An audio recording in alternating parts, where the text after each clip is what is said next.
Hello YouTube family, Merry Christmas and a huge Happy New Year to all of you. With the 2026 World Cup on the way, the energy in the football world is already building and we are thrilled to be sharing it with this amazing community. To celebrate, we have lined up some holiday surprises in the Goal 90 shop. A bunch of your favourite jerseys are already up to 50% off, shipping is on us, and because you are part of our YouTube fam, you can grab an extra 10% off with the code YouTubeFam. Thanks for all the love and support. 2026 is going to be massive. Let's enjoy every moment together. Manchester United are currently just a few points off the top 4, which means the door is still open. But if they slip for another month, this turns from a chase into damage control. So this January transfer window could be make or break for United. But before we get into the 5 signings, the first move is clearing wage space. The obvious names are Casemiro and Harry Maguire, both out of contract next June. After that, trim the edges with fringe contracts like Tom Heaton, and if Kobbie Mainoo's minutes stay limited, a short-term loan could keep his development moving without forcing a permanent decision. Now, with that funding logic in place, here are the 5 signings that can flip their season. Coming up at number 5, Mande. It's no secret that United's primary winger target is Antoine Semenyo, but it looks like he's going to City instead. But Semenyo heading to Etihad could be United's blessing in disguise, because the alternative could be an even better weapon for United. Mande is the definition of blink, and you missed it. He just announced himself to the whole continent by smashing a Bundesliga hat-trick in Leipzig's 6-0 win over Frankfurt in a ridiculous burst, making him the second youngest player in Bundesliga history to hit a hat-trick. That matters for United because the profile is exactly what they're lacking in wide areas. A winger who doesn't need the perfect pass. Give him space and he'll attack it. Give him a 1 versus 1 and he'll actually take it, not recycle it.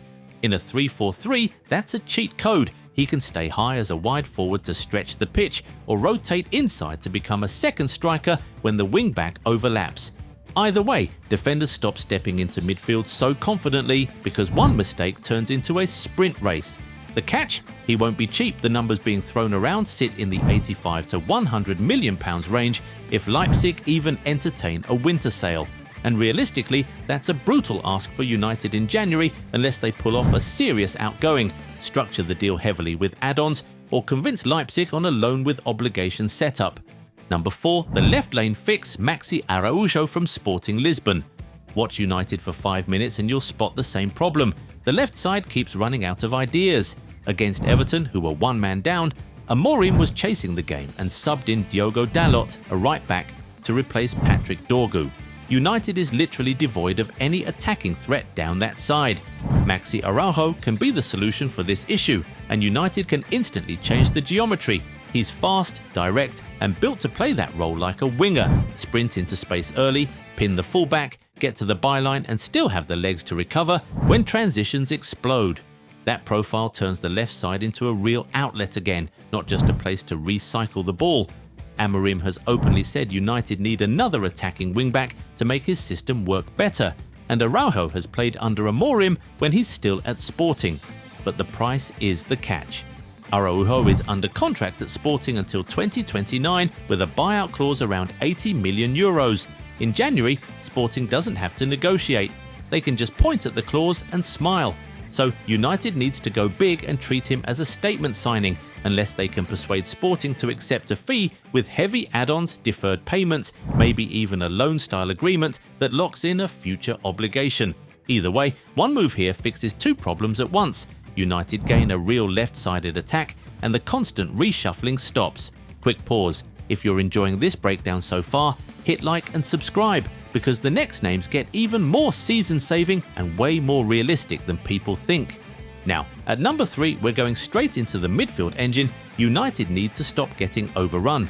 Number 3, Elliot Anderson from Nottingham Forest. One can argue that the biggest issue with United under Amorim is midfield transitions. When United lose the ball, the space around the holding midfielder gets attacked immediately. The back line gets dragged into emergency defending, the wing-backs get pinned, and suddenly every match becomes a track meet. That's where Elliot Anderson starts to look like a proper January solution. He isn't the type who stands still and points, he's the type who moves first. He presses, covers, competes, and carries the ball out of trouble so United can breathe again. This season he's put up 44 tackles, 16 interceptions, 142 recoveries and 126 duels won, plus 12 ball wins in the final third. That's exactly the kind of midfielder who can break up counters, carry you out of pressure and keep games from turning into a 90-minute sprint. In a 3-4-3, that matters even more because the midfield two have to do double duty, protect the middle and connect the attack. Anderson's profile is basically built for that job. Now the realism bit. Forest know what they've got and they're pricing him like it.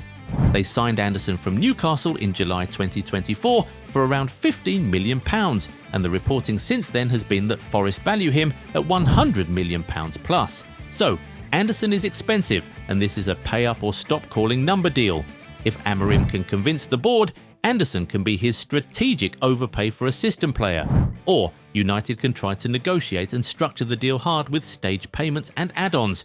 The other path is an outgoing that creates room and urgency on Forest's side, and if Forest still slam the door. Anderson's name still matters because it tells you the profile United should chase: young, aggressive, duel-ready midfielders who can run both directions all game. Because if United want control back, it starts with the midfielder who refuses to let games turn into chaos. Next up, another midfielder, just a totally different type. Number 2, Conor Gallagher. United's biggest issue in tough league games is how quickly midfield control can disappear. One loose pass, one broken press, and the team is sprinting back toward its own box again. Gallagher is basically built to stop that pattern. He gives you movement and pressure without needing perfect conditions. He'll chase, cover and compete for second balls like it's his full-time job, because it kind of is. In Amorim's setup, that matters. The midfield two have to protect space, connect play, and still arrive high enough to support attacks. Gallagher's game is simple to understand and hard to play against. The appeal is there. He's not a needs 6 weeks to settle signing. He knows the league, he's used to high-intensity football, and he'll raise the team's energy level the moment he steps onto the pitch. He can chip in with goals too. In fact, he just scored in Atletico's most recent match, a 3-0 win away at Girona. But is this transfer possible? Yes, but only on Atletico's terms. The message being reported is pretty consistent. Atletico want a permanent deal, and the figure being repeated is around €30 million. No loan, just pay and take him. That's actually why this is one of the more believable January midfield links. It's a clean number, relatively affordable, and the selling club's stance is clear. There's also a player side nudge. Gallagher has said he's not satisfied with his current situation at Atletico because he wants more minutes. That doesn't guarantee a move, but it does mean United wouldn't be pitching to someone who's totally comfortable where he is. A low drama and functional signing that could improve United's midfield immensely in January. And if 3 and 2 are about stabilising the middle, our number 1 is about the most expensive problem in football: goals, even Toney. United looked at Toney as a summer striker option in 2024 before he moved to Saudi, and United signed Šeško instead. Since moving to Al Ahly, he's been scoring at a serious rate. Sky Sports report he has 41 goals in 59 appearances for the Saudi side, which is exactly the kind of output that makes clubs think, okay, maybe we should stop overthinking this. So, if United want the quickest possible point swing signing, it's Ivan Toney. He's the guy you drop into the box and suddenly half chances start turning into actual goals. Now, rumours say he's open to a return to Europe, and Premier League clubs have inquired about bringing him back. But there are several concerns. First, Al Ahly have no intention of selling or loaning him in January unless they land a top replacement, and he's under contract until 2028. A couple of reports have floated an asking price of around £30 million for a permanent deal. Second, returning to England before April 2026 could trigger UK tax residency issues, with estimates of a potential £14 million tax bill if he comes back too early. That's why January is complicated. Not impossible, just complicated. Still, United could make it a win-win with a short-term loan, a heavily structured agreement, or serious wage sharing that makes the financial hit worth it for everyone involved. If United want a striker who can walk into the Premier League and start deciding games immediately, Toney is the most ready option on the board. The challenge is building a deal that can actually be done in January. If you enjoyed this breakdown, hit like, subscribe to Goal 90 and turn on notifications so you're first in line for the next one. Comment the one position United must fix this January and tell me which signing you'd actually approve. Then tap the next video on your screen for more football talks. See you there.